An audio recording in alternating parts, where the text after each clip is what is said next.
Hi, welcome to my Project 2 demonstration.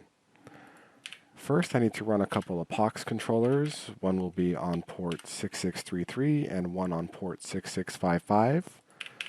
Then I have to run my custom Mininet topology script. So first I will show you that each controller is connected to just one switch. Now I will show my links. Switch 1 is connected to containers 1 and 2. And switch 2 is connected to containers 3, 4, and 1. So container 1 has two interfaces. And if I run the dump command, you will see all of the IP addresses as specified in the instructions. So first I'm going to demonstrate that ICMP is blocked between containers 1 and 2.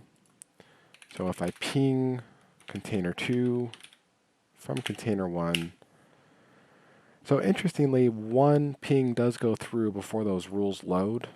I'm not sure how to stop that, but that's the only one that goes through. If I try again, you'll see nothing goes through at all.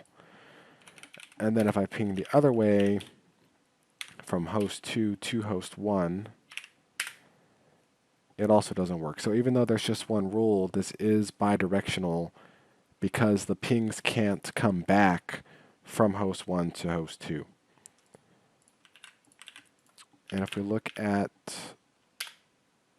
switch 1's flow rules, you'll see this rule here caught all those packets and dropped them. So next I'm going to demonstrate that HTTP is blocked from container 2. So let me run a netcat server on port 80 on container 1 and try to connect to it on container 2, or from container 2.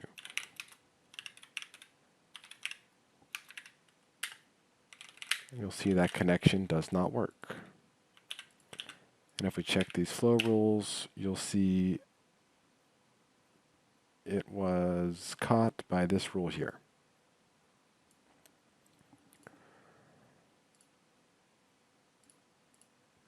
So next, I'm going to demonstrate that traffic is blocked from container 3 to container 4 just using MAC addresses with a layer 2 firewall. So I'm actually going to load those rules real quick, like I mentioned before. I don't know how to do that automatically. So let's open up container 1, I'm sorry, container 3 and container 4. And I'll demonstrate this with pings. So let's go ahead and ping from container 3 to container 4. And you'll see that doesn't work. And again, just like before, this will be bidirectional. If I ping from container 4 to container 3, it also doesn't work.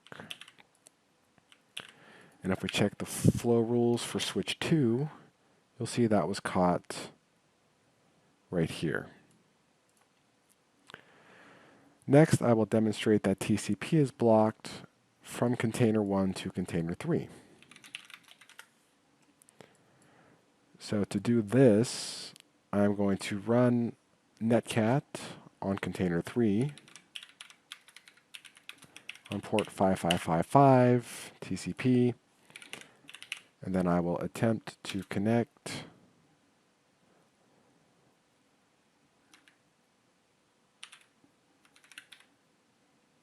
to container 3 on that same port, and there's no connection. And this is also bidirectional. So if I listen on from port or from container 1 on port 5555 TCP, and then try to connect this direction from container 3,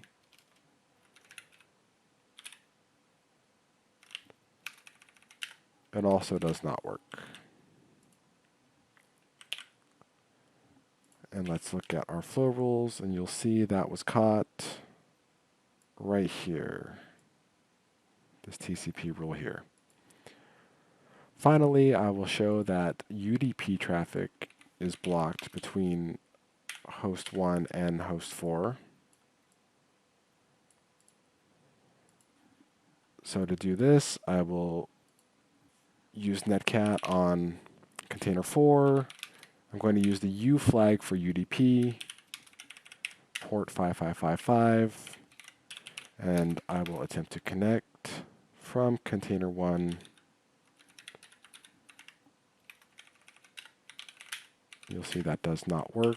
However, this is not bidirectional because UDP is connectionless. So if I listen on UDP port 5555 from container 1, container 4 will be able to connect.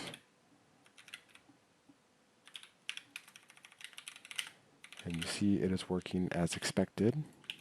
And if we check our flow rules, you'll see those UDP packets were blocked here. Thanks for watching.